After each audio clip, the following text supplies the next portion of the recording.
Minority welfare का budget आपने 40% कम कर दिया। क्या ये डिस्क्रिमिनेशन नहीं है? आपने मौलाना आजाद फेलोशिप को खत्म कर दिया अल्पसंख्यक समाज के लिए। अब कोई मुसलमान बच्चा फेलोशिप और पीएचडी नहीं कर पाएगा।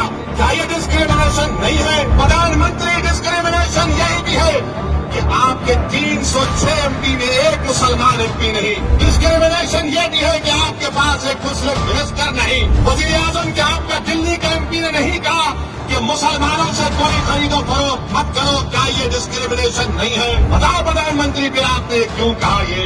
हमारे वजीर आजम अमेरिका गए, वजीर आजम अमेरिका गए, हमको उस पर कोई एतराज नहीं है।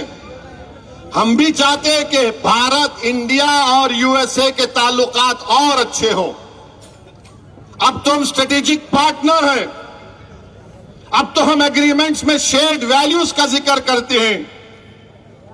मगर हमारे वजीर आजम जब अमेरिका में थे तो दो बातों का मुझे बड़ा एतराज है।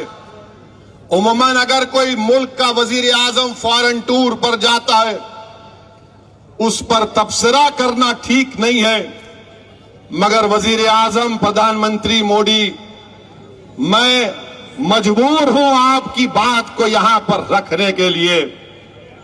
एक ये कि नरेंद्र मोदी ने पहली प्रेस कॉन्फ्रेंस 9 साल में मीडिया के सामने आकर की। 9 साल में कोई मीडिया उनसे सवाल नहीं कर सकता था, कोई मीडिया के लोग नहीं। हां, वो एक सिलेक्टेड मीडिया का ग्रुप है। जैसा एक इंटरव्यू लेने वाले पूछा, मोदी जी आपको आम पसंद है? काटने के पसंद है या चूसने के पसंद है? अबे क्या तू अभी भी इतना बुढ़ा हो के दूध निप्पल से पीता? फिर एक रिपोर्टर पूछे, आप अपने जेब में बटुआ रखते? कहीं को तेरे को धिंगाना होना समझ नहीं।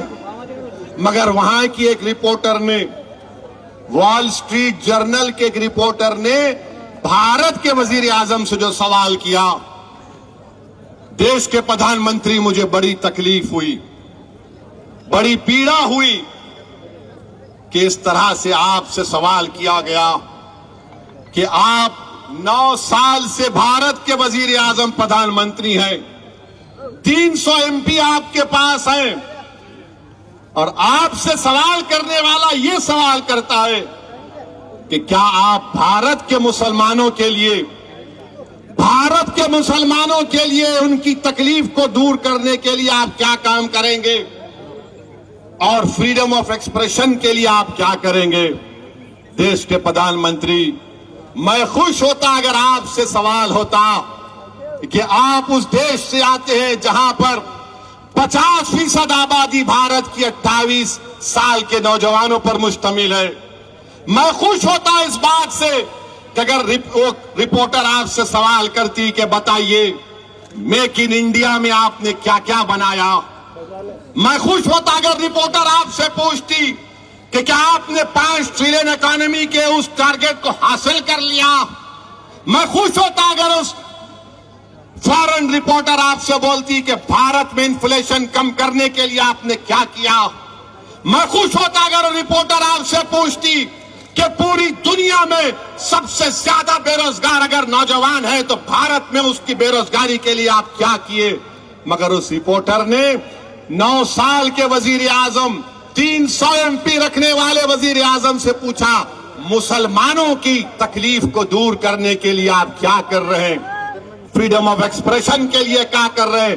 तो हमारे वजीर आजम ने कह दिया कि हमारे डीएनए में डेमोक्रेसी है, डिस्क्रिमिनेशन नहीं है। प्रधानमंत्री, सच्चाई को मैं अब बयान कर रहा हूं। क्या मणिपुर में 300 चर्चिस को जला दिया गया, क्या वो डिस्क्रिमिनेशन नहीं है? 300 चर्चिस मणिपुर में जला दिए गए। क्या उत्तरकाशी में मुसलमानों से नहीं कहा गया कि छोड़कर भाग जाओ, तुम्हारा बायकॉट किया जाएगा? ये डिस्क्रिमिनेशन नहीं है। वजीर आजम क्या आपका दिल्ली के एमपी ने नहीं कहा कि मुसलमानों से कोई खरीदो फरोख्त मत करो? क्या ये डिस्क्रिमिनेशन नहीं है? वजीर आजम क्या आपने CAA का कानून मजहब की बुनियाद पर नहीं बनाया? क्या ये डिस्क्रिमिनेशन नहीं है? माइनॉरिटी वेलफेयर का बजट आपने 40% कम कर दिया, क्या ये डिस्क्रिमिनेशन नहीं है? आपने मौलाना आजाद फेलोशिप को खत्म कर दिया। अल्पसंख्यक समाज के लिए अब कोई मुसलमान बच्चा फेलोशिप और PhD नहीं कर पाएगा, क्या यह डिस्क्रिमिनेशन नहीं है? प्रधानमंत्री, डिस्क्रिमिनेशन यही भी है कि आपके 306 MP में एक मुसलमान MP नहीं। डिस्क्रिमिनेशन यह भी है कि आपके पास एक मुस्लिम मिनिस्टर नहीं। बताओ प्रधानमंत्री, फिर आपने ये क्यों कहा? ये मुझे बड़ी तकलीफ हुई कि आप से इस तरह का सवाल वॉल स्ट्रीट जर्नल के जर्नलिस्ट ने कर दिया। हम तो उम्मीद करेंगे कि भारत के जर्नलिस्ट भी पप्पा जी से इस तरह का सवाल करेंगे। करेंगे नहीं मालूम, मगर अफसोस हुआ देश के प्रधानमंत्री, आपसे इस तरह का सवाल हुआ।